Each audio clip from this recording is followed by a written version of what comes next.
السلام علیکم ورحمۃ اللہ وبرکاتہ۔ آج کا ہمارا موضوع ہے سورۃ حجرات۔ حجرہ عام طور پہ کہتے ہیں مسجد کے ساتھ جو تھوڑی سی جگہ بیٹھنے کے لیے بنائی جاتی ہے، جو امام صاحب کی عام طور پہ رہائش ہوتی ہے۔ حضور صلی اللہ علیہ وسلم کے جو حجرے تھے وہ بھی مسجد نبوی کے بالکل قریب تھے۔ آپ صلی اللہ علیہ وسلم حجرے سے مسجد میں تشریف لے آتے، تو چند ایک لوگ دیہات کے رہنے والے حضور صلی اللہ علیہ وسلم کی خدمت میں آئے تو اس وقت آپ مسجد نبوی میں موجود نہ تھے، اپنی کسی حجرے میں تشریف لے گئے تھے۔ مختلف امہات المومنین کے حجرے تھے، مسجد کے ساتھ ہی چھوٹے چھوٹے حجرے ہوا کرتے تھے۔ یعنی عائشہ رضی اللہ تعالیٰ عنہ کی روایت ہے کہ حجرہ کتنا بڑا تھا، ایک آدمی کھڑا ہو اور ہاتھ اوپر کرے تو چھت کو لگتا تھا، اور آرام کرتے تھے تو ایک طرف سر ٹکراتا تھا، دوسری طرف پاؤں لگتے تھے۔ یہ حضور صلی اللہ علیہ وسلم کے حجرے تھے جن میں آپ صلی اللہ علیہ وسلم نے اپنی زندگی گزاری۔ تو حضور صلی اللہ علیہ وسلم کی خدمت میں دیہات کے لوگ آئے۔ اب انہوں نے دیکھا کہ آپ مسجد میں نہیں ہیں، حجرے میں تشریف لے گئے ہیں، تو انہوں نے باہر کھڑے ہو کر آپ صلی اللہ علیہ وسلم کو آوازیں دینے لگے، یا محمد اخرج الینا، یا محمد اخرج الینا۔ یہ لفظ تھے، یا محمد اخرج الینا، اے محمد صلی اللہ علیہ وسلم ہمارے پاس باہر تشریف لائیے۔ تو اللہ کو ان کا پکارنا پسند نہ آیا، اس لیے کہ خود اللہ عز و جل نے پورے قرآن کے اندر کہیں پر بھی انبیاء سابقین کا ذکر کیا ہے تو وہاں ان کو نام سے مخاطب کیا ہے۔ وما تلک بیمینک یا موسیٰ، اے موسیٰ آپ کے دائنے ہاتھ میں کیا ہے؟ نبی کا نام لے کے پکارا۔ یا داؤد انا جعلناک خلیفۃ فی الارض، اے داؤد ہم نے آپ کو زمین پر اپنا خلیفہ بنایا ہے، نبی کا نام لے کر۔ لیکن پورے قرآن میں کہیں پر بھی اللہ عز و جل نے آپ کا نام لے کر نہیں پکارا، یا محمد نہیں کہا، پکارا ہے لقب سے پکارا ہے۔ یا ایھا المزمل کہا، یا ایھا المدثر کہا، یاسین کہا، طٰہٰ کہا، یا ایھا الرسول کہا، یا ایھا النبی کہا، لیکن یا محمد پورے قرآن کے اندر کسی جگہ پر بھی لفظ محمد اس طرح نہیں آیا۔ ہاں، محمد کا نام چار جگہ پہ آیا ہے، لفظ محمد 4 جگہوں پر آیا ہے۔ ایک تو ابھی ہم نے سورۃ احزاب کی آیتیں پڑھی، ما کان محمد ابا احد من رجالکم ولکن رسول اللہ وخاتم النبیین۔ سورۃ محمد میں آیا نزل علی محمد، سورۃ محمد میں۔ سورۃ فتح میں آیا محمد الرسول اللہ والذین معہ اشداء علی الکفار، لفظ محمد وہاں آیا۔ چوتھی جگہ ایک اور جگہ پہ آیا سورۃ بقرہ میں، آل عمران میں ہے کہ اگر محمد صلی اللہ علیہ وسلم کہیں چلے جائیں تو کیا تم بھی ایسے کرو گے؟ تو 4 جگہوں پہ لفظ محمد آیا ہے، لیکن یا محمد کہیں پہ بھی نہیں آیا۔ تو ان کا یہ پکارنا اللہ کو پسند نہ آیا۔ اللہ نے یہ آیات نازل فرمائی ہیں سورۃ حجرات، اس کا شان نزول یہ ہے۔ سورۃ حجرات کے 2 موضوع اہم ہیں، ایک تو ادب نبی ہے، نبی کا ادب، اور دوسرا معاشرتی احکام ہے۔ ایک معاشرے میں، ایک سوسائٹی میں مل جل کے جو رہا جاتا ہے، اس رہنے میں کن کن چیزوں سے بچنا ضروری ہے، کن کن چیزوں کی کوشش کرنا ضروری ہے، تو یہ سورت کا موضوع ہے۔ ہمارے ہاں عام طور پہ پوچھا جاتا ہے سورت حجرات کا موضوع کیا ہے، تو ادب نبی اور معاشرتی زندگی، معاشرتی احکام، یہ سورت حجرات کا موضوع ہے۔ بسم اللہ الرحمن الرحیم۔ یا ایھا الذین آمنوا، یا اے ایھا الذین آمنوا، وہ لوگوں جو ایمان لائے، اے ایمان والو، اے ایمان والو، لا تقدمو، آگے نہ بڑھو، بین یدی اللہ و رسولی، اللہ اور اس کے رسول سے، واتقوا اللہ، اور اللہ سے ڈرو، ان اللہ سمیع علیم، بے شک اللہ سننے والے جاننے والے ہیں۔ لا تقدمو، سبقت نہ لو، آگے نہ بڑھو، بین یدی اللہ و رسولی، اللہ اور اس کے رسول سے۔ اس آیت کا شان نزول یہ ہے کہ 3 صحابی حضرت صلی اللہ علیہ وسلم کے گھر تشریف لائے اور آ کر ام المومنین سے عرض کیا کہ حضور صلی اللہ علیہ وسلم کے گھر سے باہر کی زندگی ہم دیکھتے ہیں، اس کے مطابق چلتے ہیں، جیسے آپ صلی اللہ علیہ وسلم چلنے میں، بیٹھنے میں، اٹھنے میں، بات کرنے میں، کھانے میں، پینے میں باہر نظر آتے ہیں، ہم اس کو فالو کرنے کی کوشش کرتے ہیں۔ ہمیں حضور صلی اللہ علیہ وسلم کے گھر کی زندگی کے بارے میں بتائیں کہ آپ کا گھر میں کیسا معاملہ ہوتا ہے۔ تو زوجہ نے یہ بتایا کہ حضور صلی اللہ علیہ وسلم کی عادت شریفہ ہے، آپ آدھی رات آرام فرماتے ہیں، آدھی رات اللہ کی عبادت میں مصروف ہوتے ہیں۔ ایک دن آپ صلی اللہ علیہ وسلم روزہ رکھتے ہیں، دوسرے دن افطار کرتے ہیں، اور تیسرا یہ ہے کہ اللہ کے ذکر میں مشغول رہتے ہیں، ادھر ادھر کی باتیں، گھر کے متعلق باتیں بہت کم کرتے ہیں۔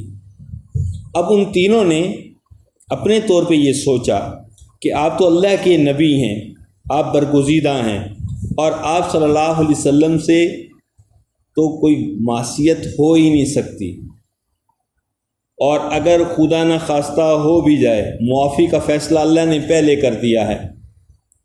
تو جب آپ اتنے اعلیٰ ہیں تو ہمیں تو آپ صلی اللہ علیہ وسلم کی جنت میں رفاقت کے لیے آپ سے بڑھ کے اعمال کرنے چاہیے۔ یہ تو صحابہ کی سوچ ہے کہ ہمیں ان سے بڑھ کے کرنے چاہیے تاکہ جنت میں ہمیں آپ کا پڑوس مل جائے، جنت میں ہمیں آپ کی رفاقت مل جائے۔ تو ایک نے یہ عزم کیا کہ آپ علیہ السلام ایک دن روزہ رکھتے ہیں، ایک دن افطار کرتے ہیں، میں روزانہ روزہ رکھا کروں گا۔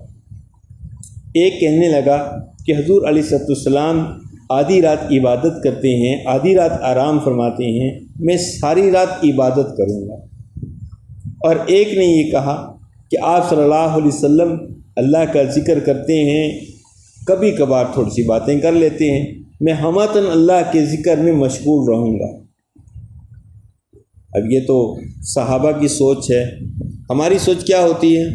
ہماری سوچ یہ ہوتی ہے کہ حضور صلی اللہ علیہ وسلم آدھی رات آرام فرماتے ہیں، صرف آدھی رات عبادت کرتے ہیں، ہم ساری رات آرام کریں گے، بالکل عبادت کے لیے کھڑے نہیں ہوں گے۔ آپ صلی اللہ علیہ وسلم ایک دن روزہ رکھتے ہیں، ایک دن افطار کرتے ہیں، ہم کبھی بھی روزہ نہیں رکھیں گے، ہمیشہ افطار پہ آئیں گے، اور ہم آپ صلی اللہ علیہ وسلم ادھر ادھر کی تھوڑی باتیں کرتے ہیں، باقی اللہ کے ذکر میں رہتے ہیں، ہم ذکر بالکل نہیں کریں گے، باقی کاموں میں لگے رہیں گے۔ ہماری اور صحابہ کی یہ سوچ میں فرق ہے۔ اے ایمان والو، اللہ اور اس کے رسول سے آگے نہ بڑھو، جو طرز حضور علیہ السلام تمہیں بتا رہے ہیں، جو احکام اللہ عز و جل تمہیں دے رہے ہیں، اتنا کرو، اس لیے کہ تمہاری جان کا بھی تمہارے اوپر حق ہے، تمہاری آنکھ کا تمہارے اوپر حق ہے، تمہارے جسم کا تمہارے اوپر حق ہے۔ لا تقدموا بین یدی اللہ و رسولی، اللہ اور اس کے رسول سے آگے نہ بڑھو، اتنا کرو جتنا بتایا جا رہا، اتنا کرو جتنا کہا جا رہا، اتنا کرو جتنا حکم دیا جا رہا، اس سے آگے نہ بڑھو۔ واتقوا اللہ، اور اللہ سے ڈرو۔ تقویٰ کس کو کہتے ہیں؟ تقویٰ کہتے ہیں دل سے اللہ سے ڈر جانا۔ اور کوئی آدمی یہ کہے کہ مجھے کیسے پتہ چلے گا کہ میں متقی ہوں؟ جو تنہائی میں گناہ کرنے سے بچ جائے وہ حقیقت میں متقی ہے۔ متقی کی پہچان کیا ہے؟ جو تنہائی کے گناہوں سے بچے۔ اکیلے کے گناہوں سے بچے۔ اس لیے کہ لوگوں کے سامنے تو آدمی اس لیے بھی گناہ چھوڑ دیتا ہے کہ کوئی دیکھ لے گا، کوئی کیا کہے گا۔ تقویٰ کیا ہے؟ دل سے اللہ سے ڈر جانا۔ ہمارے ایک بزرگ اکثر کہا کرتے ہیں، اے مسلمان تو کیا دیکھ رہا ہے؟ اللہ تجھے دیکھ رہے ہیں۔ تو دل سے اللہ سے ڈر جانا۔ ان اللہ سمیع علیم، بے شک اللہ سننے والے جاننے والے ہیں۔ یا ایھا الذین آمنوا لا ترفعوا اصواتکم فوق صوت النبی، یا ایھا الذین آمنوا، اے ایمان والو، لا ترفعوا بلند نہ کرو، اصواتکم اپنی آوازوں کو، فوق صوت النبی نبی دو عالم صلی اللہ علیہ وسلم کی آواز سے۔ یہ نبی علیہ السلام کے صحابہ کو کہا یہ جا رہا، اپنی آوازوں کو نبی کی آواز سے بلند نہ کرو۔ اور اسی میں ہمارے لیے بھی نکتہ ہے، طلباء اپنی آوازوں کو اساتذہ کی آوازوں سے بلند نہ کریں۔ لا ترفعوا اصواتکم، اپنی آوازوں کو بلند نہ کرو، فوق صوت النبی نبی دو عالم صلی اللہ علیہ وسلم کی آواز سے، ولا تجہروا لہ، اور نہ ان سے اونچی آواز میں کرو، بالقول بات، اور نہ ان سے ایسے اونچی آواز میں بات کرو، کجہر بعضکم لبعض، جیسے تم ایک دوسرے سے کرتے ہو۔ لا تجہروا اور جہر، تجہروا اور جہر، جہر کہتے ہیں اونچی آواز میں بات کرنا۔ ہمارے ہاں جو نمازیں ہیں وہ دو قسم کی ہیں، 5 نمازیں جو ہیں، فجر، ظہر، عصر، مغرب، عشاء، یہ 2 قسم کی ہیں۔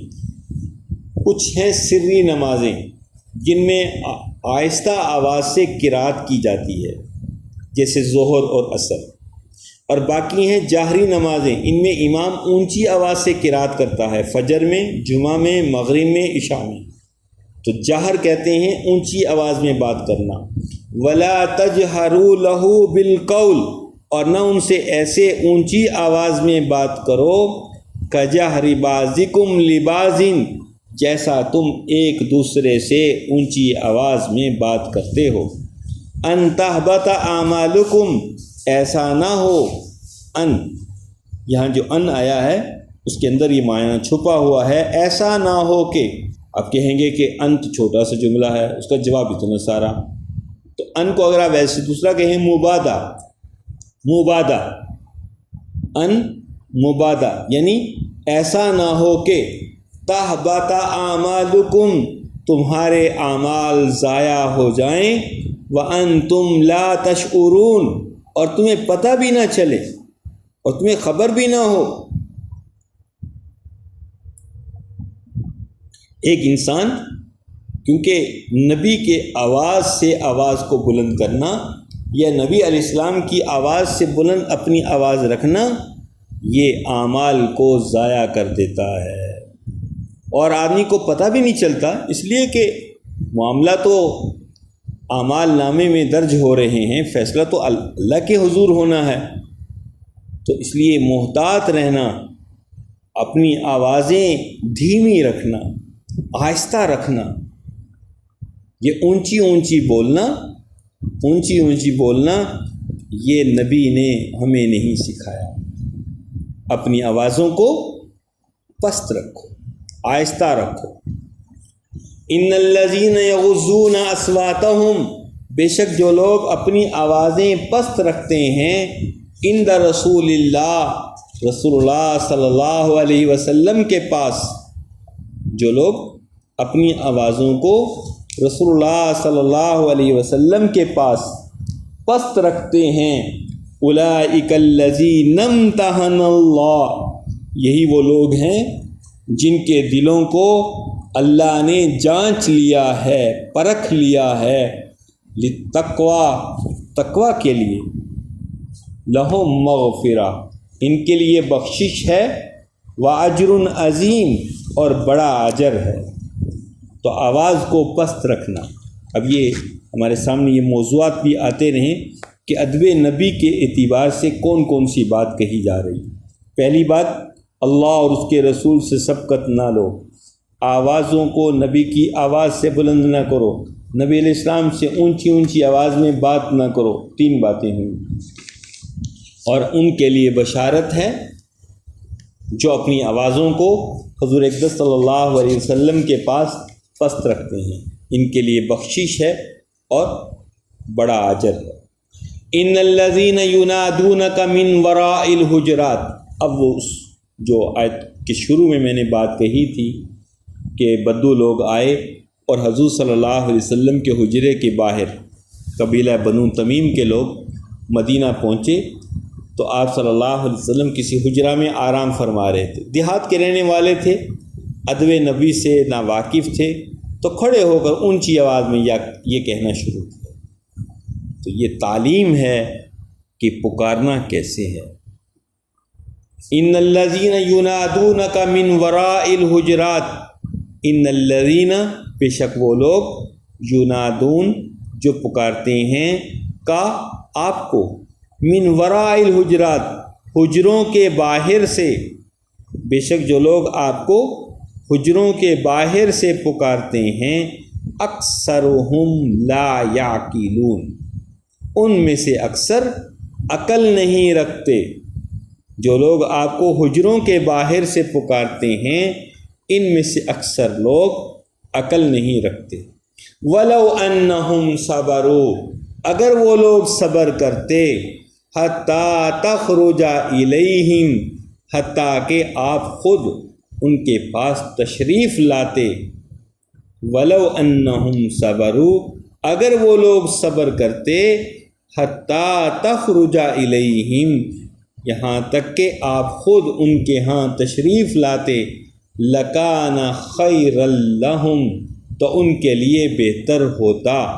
وَاللَّهُ غَفُورٌ رَحِيمٌ، اللہ معاف کرنے والے رحیم ہیں، رحم کرنے والے ہیں۔ تو سورۃ حجرات کی یہ آیات جو اصل آیت کے سورت کے نام کی وجہ بنی، وہ حجرات کا لفظ یہیں سے لیا گیا ہے۔ یا ایھا الذین آمنوا ان جاءکم فاسق، یہ آیت معاشرتی زندگی سے متعلق ہے۔ یا ایھا الذین آمنوا، اے ایمان والو، ان جاءکم، اگر آئے تمہارے پاس، فاسق، کوئی فاسق، بے نابائن، بے حرف جارہ ہے، لے کر، نابا خبر، اے ایمان والو اگر تمہارے پاس کوئی فاسق خبر لے کر آئے، فتبینوا، تحقیق کر لیا کرو، ان، ایسا نہ ہو، تصیبو، مصیبت میں ڈالو تم، قومن، کسی قوم کو، بجہالت، نادانی کی وجہ سے، فتصبحوا، پھر تم بن جاؤ، علی ما فعلتم، اپنے کیے پر، نادمین، پشیمان۔ اے ایمان والو اگر تمہارے پاس کوئی فاسق خبر لے کر آئے تو تحقیق کر لو، چھان بین کر لو، جانچ پڑتال کر لو، پوچھ پاچھ لو۔ ان تصیبوا قوما بجہالت، ایسا نہ ہو تم کسی قوم کو نادانی کی وجہ سے تکلیف پہنچاؤ، فتصبحوا علی ما فعلتم نادمین، پھر تم اپنے کیے پر پشیمان ہو جاؤ۔ یہ ہمارے ہاں بہت ضروری ہے۔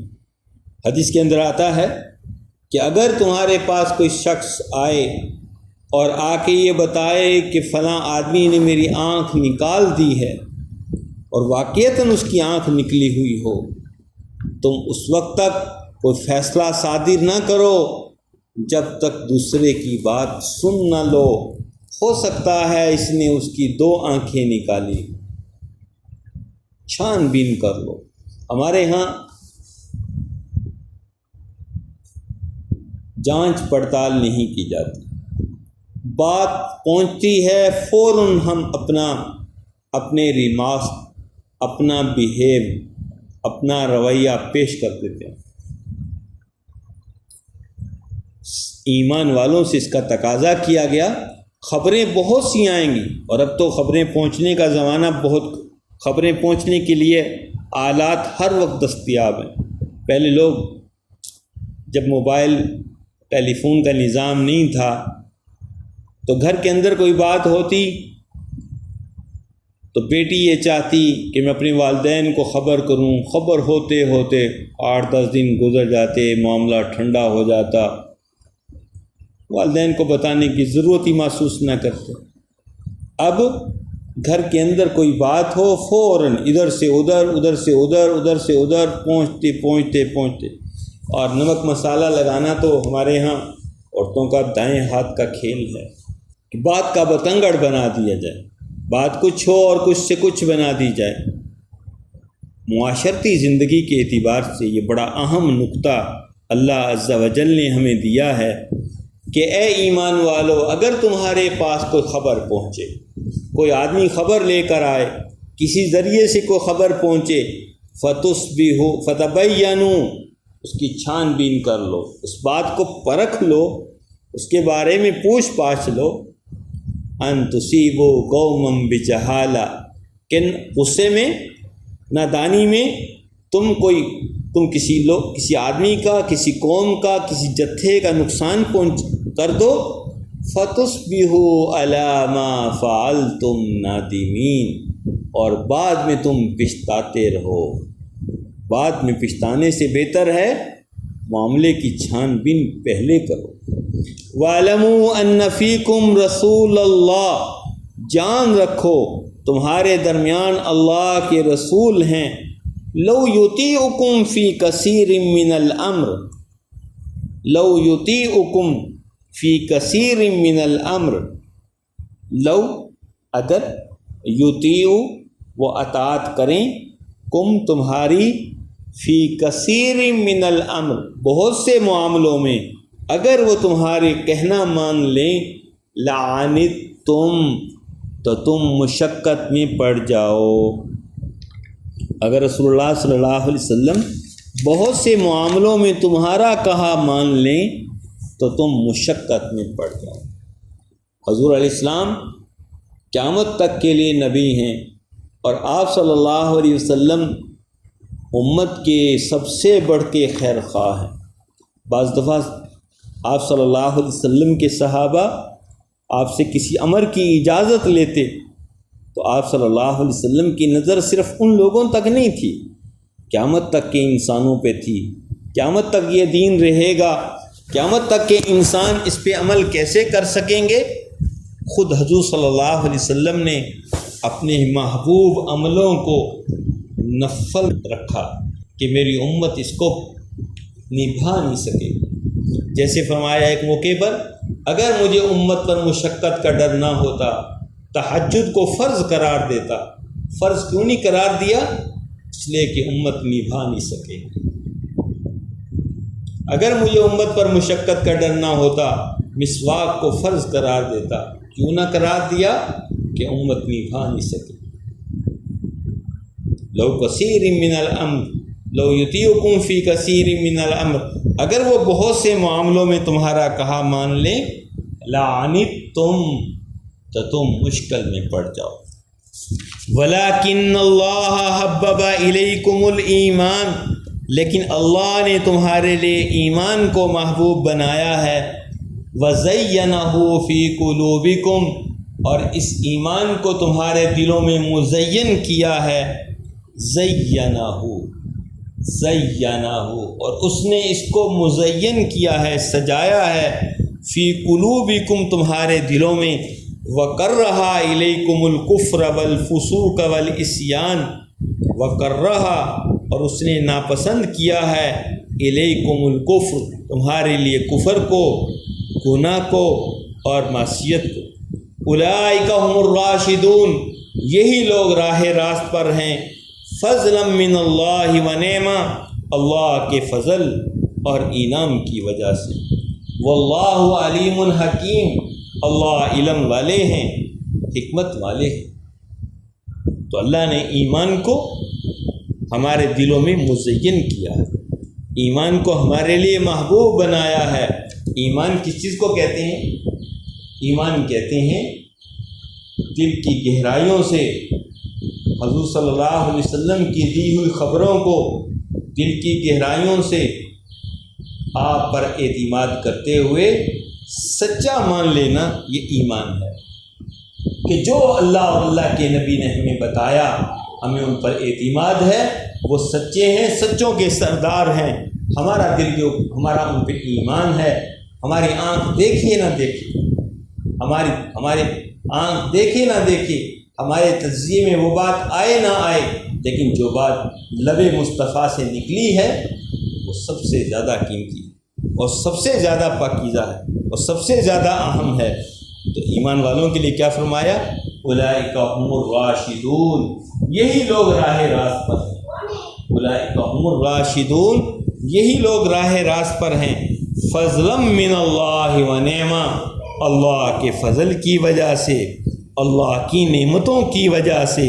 واللہ علیم حکیم، اللہ علم والے ہیں، حکمت والے ہیں۔ تو معاشرتی زندگی کے بارے میں اگلی آیت پھر آ رہی ہے،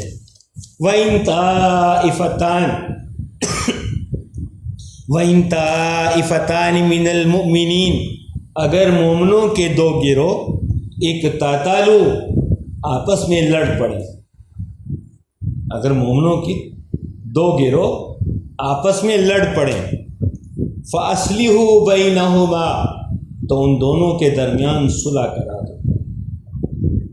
اگر مومنوں کی دو گروہ، دو جتھے، دو فرقے، دو طبقے، دو شخص، دو ہمسائے، دو آدمی آپس میں لڑ پڑیں تو ان کے درمیان صلح کرا دو۔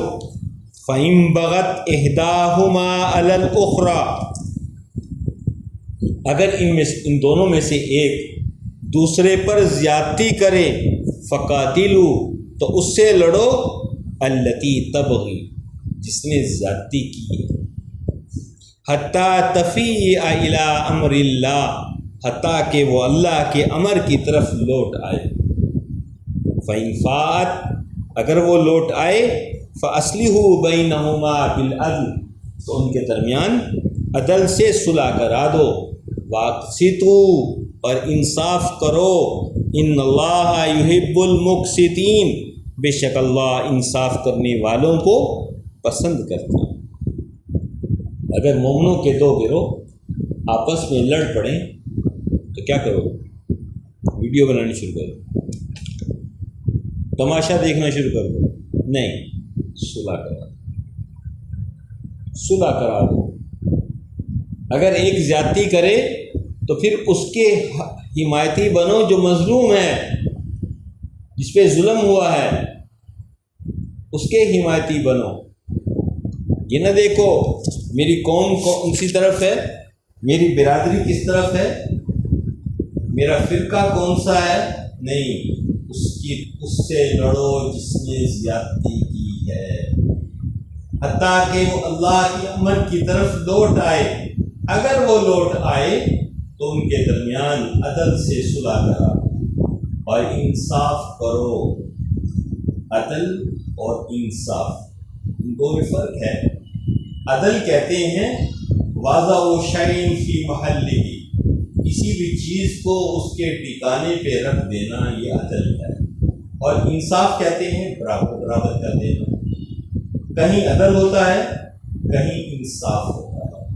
عدل جس کا حق ہے اسی کو دو، انصاف برابر کرو، ان دونوں میں فرق ہے۔ ان اللہ یحب المقسطین، بے شک اللہ انصاف کرنے والوں کو پسند کرتا ہے۔ ہمارا آج کا تو رویہ ہی بن گیا، ہم کہیں پر لڑائی دیکھیں اور اس کی ویڈیو بنانی شروع کریں۔ بھائی دیکھو، صلح کراؤ، ان کے درمیان کی تلخیوں کو ختم کرو اور آپس میں شیر و شکر بناؤ، دشمنیوں کو نہ رکھو بلکہ صلح کراؤ، ایک ٹیبل پہ بٹھاؤ، ان کی بات سنو، پھر میں فیصلہ کرو۔ ہمارے یہاں ایک صاحب ایک انٹرویو دینے کے لیے گئے محکمہ ریلوے میں، تو انہوں نے پوچھا کہ اگر آپ کو یہ پتہ چلے کہ ایک ہی ٹرپ پہ 2 ٹرینیں مخالف اطراف سے آ رہی ہیں، آپ کیا کریں گے؟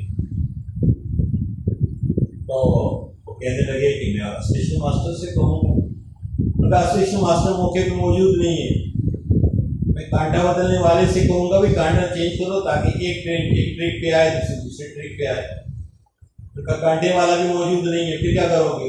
ان کا میں اپنی خالہ کو بلا لاؤں گا، انہیں ٹرینوں کی ٹکر دیکھنے کا بڑا شوق، تو ہم کیا کرتے ہیں؟ ہم بھی یہی کرتے ہیں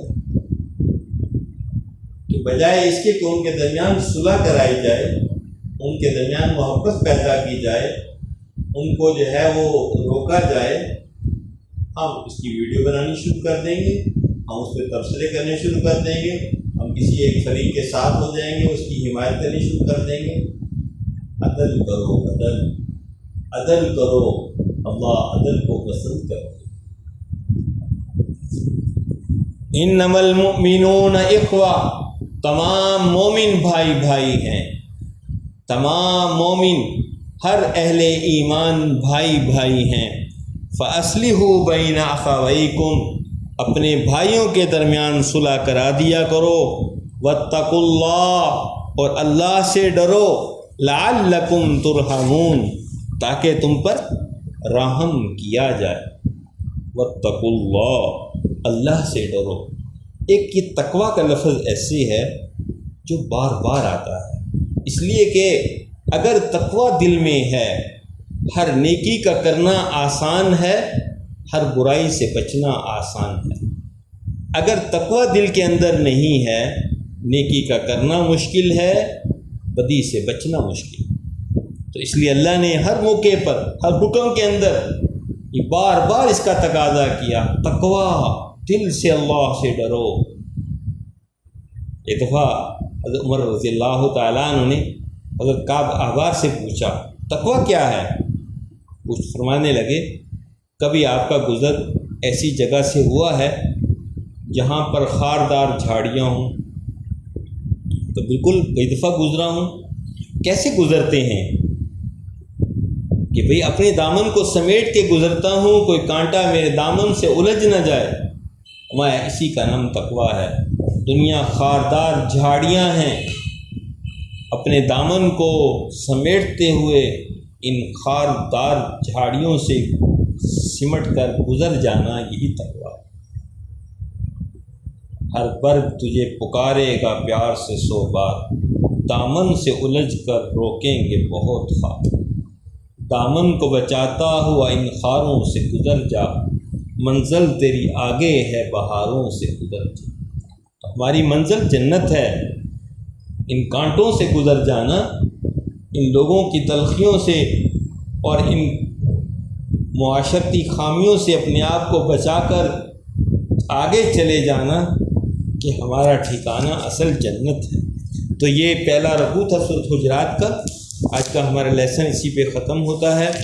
تو میں نے واضح کر دوں، ان میں جو ادب نبی کے اعتبار سے باتیں آئیں، اللہ اور اس کے رسول سے سبقت نہ لو، اپنی آوازوں کو نبی عالم صلی اللہ علیہ وسلم کی آواز سے بلند نہ کرو، ان سے ایسے انداز میں بات نہ کرو جیسے ایک دوسرے سے کرتے ہو، اور جو لوگ آپ صلی اللہ علیہ وسلم کو یا محمد کہہ کر حجروں کے باہر سے پکارتے ہیں، ان میں سے اکثر عقل نہیں رکھتے۔ اگر یہ صبر کرتے تو ان کے لیے بہتر ہوتا۔ اور ادب نبی کے حوالے سے یہ آیا، تمہارے درمیان اللہ کے رسول موجود ہیں، تم کسی محبوب عمل کو حضور کے سامنے پیش کر کے آپ کو مجبور نہ کرو کہ اللہ کے رسول اس عمل کو لازمی قرار دے دیں، ایسا نہ کرو۔ اللہ نے تمہارے دلوں کو ایمان سے مزین کیا ہے۔ اور معاشرتی احکام کے حوالے سے یہاں 2 باتیں خاص طور پہ آئیں۔ ایک تو یہ ہے کہ جب کہیں سے کوئی خبر آئے چھان بین کر لی جائے، اور دوسرا یہ کہ جب مومن آپس میں لڑ پڑیں تو ان کے درمیان صلح کرا دی جائے۔ یہ ہمارے اس رکوع کا موضوع تھا۔ تو اس کے ساتھ ہی آج کی ہم بات ختم کرتے ہیں۔ اللہ ہم سب کا حامی ناصر ہو۔ السلام علیکم ورحمۃ اللہ۔